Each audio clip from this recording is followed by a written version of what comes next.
Hey guys, what's up? It's James again from the FIFA Projects, coming at you with episode 16 of the Arsenal Career Mode. I've got another two exciting topics today that I'm going to cover in this video, and obviously two games to play as well. So the first game, as you can see on the screen right now, is West Brom. We're going to go into the calendar and have a look. So there's only 2 days left in this month. We'll play West Brom, then we'll get to move to the next month. And usually what I've noticed with career mode, and I'm sure most of you guys are already aware of this, when you go into the second month, you often have players grow in ratings, and that's when most players grow. So Chelsea shouldn't be an easy game. West Brom should be an easy game, at least that's what I'm hoping for. And Chelsea, I'll be looking forward to the challenge as well. So we're going to get into these games now.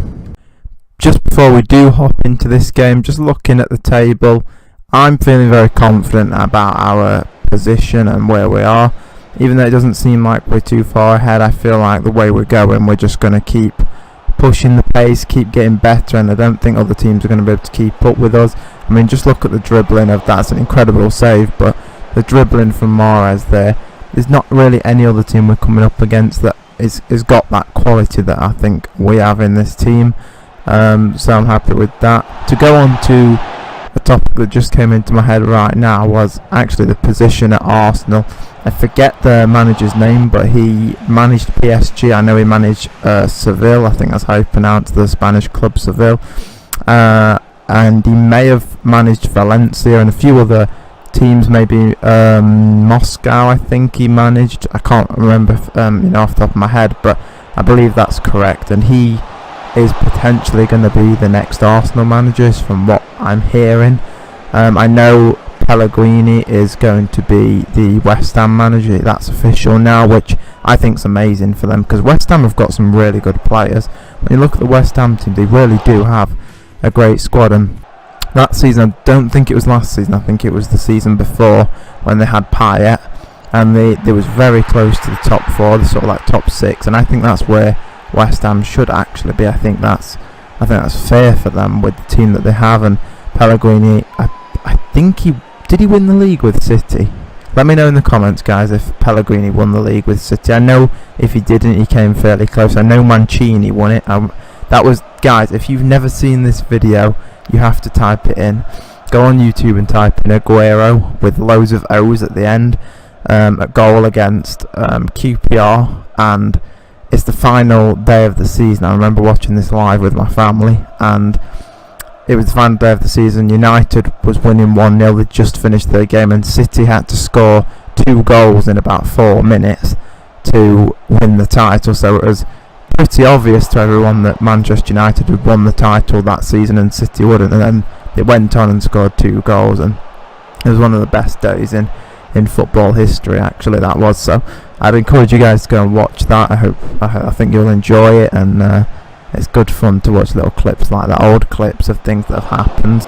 But going back to the West Ham talk and thinking about them as a team, I don't really know how I got into that, but I think I said to my friend at the time, I said, David Moyes, I know when he was managing Everton, he was doing a good job with the team that he had. That was a good few years ago now, but he moved to a few different clubs. I know he went to Real Sociedad, didn't do good.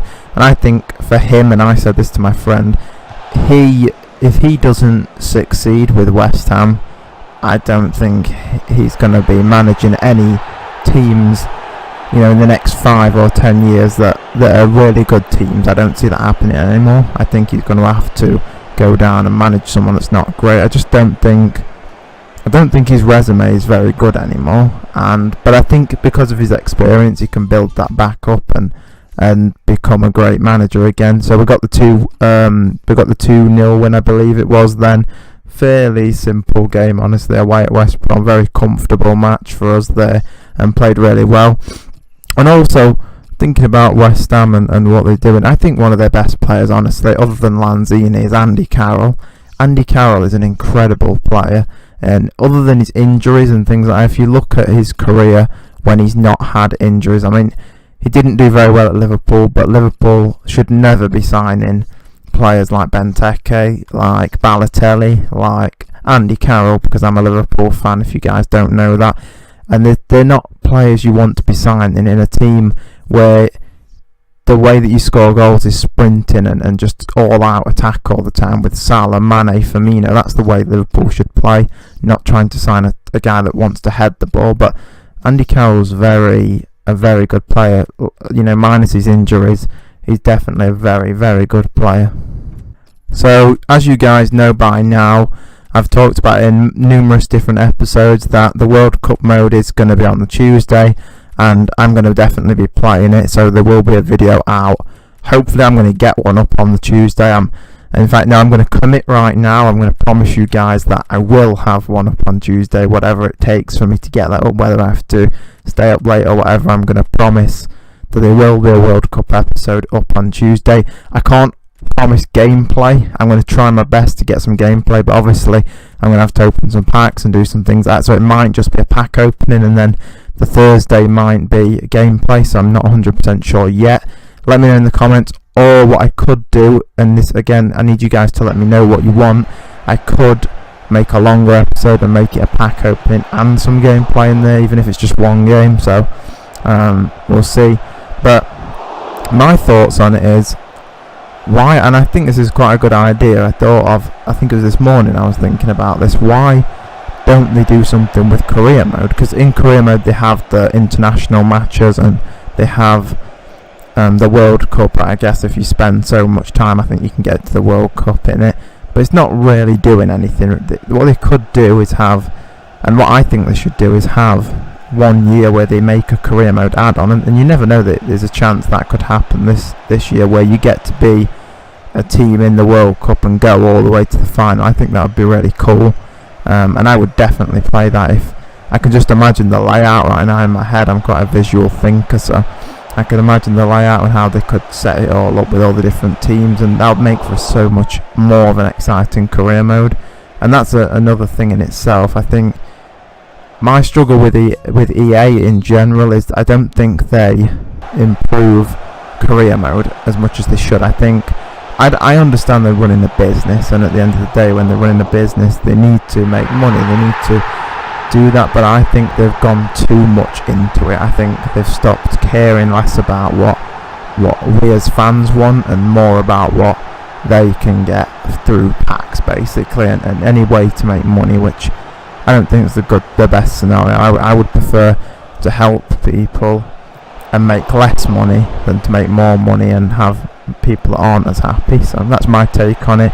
I'm also going to show you guys, I'm going to get my phone out right now and just have a quick look, because I know I've got the ratings somewhere. They did release some ratings of some players, and obviously guys, just to remind you, the players won't have clubs, it's all international, so it'll just be, for example, Luis Suarez, or he's from Uruguay, he would just have the Uruguay flag, and obviously you don't have clubs, it's the World Cup, so you're just playing for your home nation or wherever. I think you can actually choose.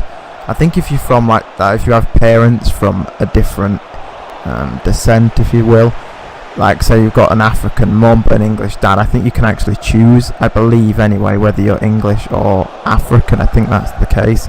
But anyway, to get into some of the players, so you've got Luis Suarez as a 91 rated from Uruguay with no club, like I said. Then you've got Cavani, which a good thing about Cavani and Suarez is them two are going to link up really well, both from Uruguay. Godin from Uruguay, James Rodriguez from Colombia, Falcao from Colombia.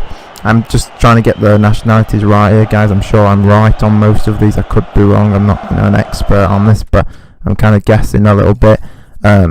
Gimenez, the centre back that we have, he's going to be 83 rated. Cuadrado's 82 from Colombia. Bacca from Colombia, 82. Sanchez, the Spurs centre back from Colombia. And I think that's it, actually, guys. So I'm going to conclude this episode. That was a good win against Chelsea there. I'm going to see you guys tomorrow.